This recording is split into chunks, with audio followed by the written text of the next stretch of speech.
Hello, welcome to the Insight Labs tutorials. I'm Erol and I help marketers make better decisions using data. Today, our goal is to replicate this dashboard.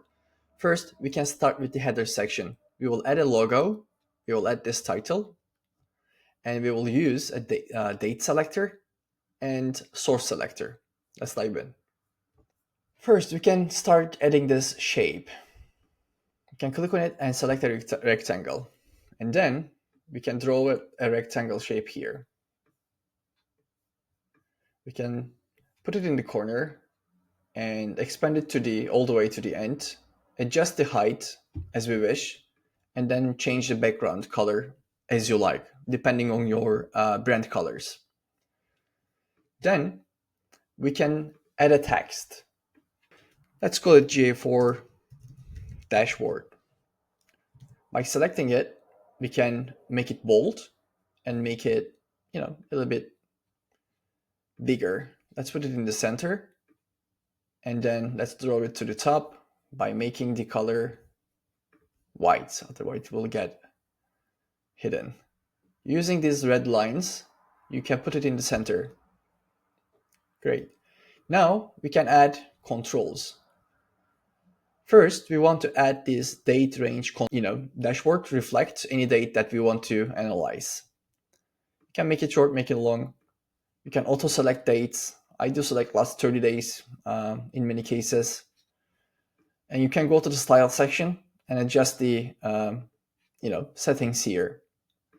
Again, I will put this on top. And let's change the font color to white. Not bad. Good. Now we can add another control, which is data control.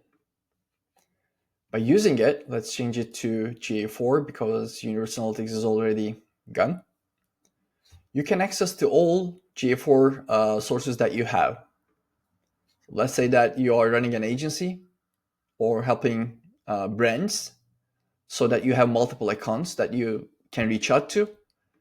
You can design the dashboard once and then reach out all the accounts using this selector.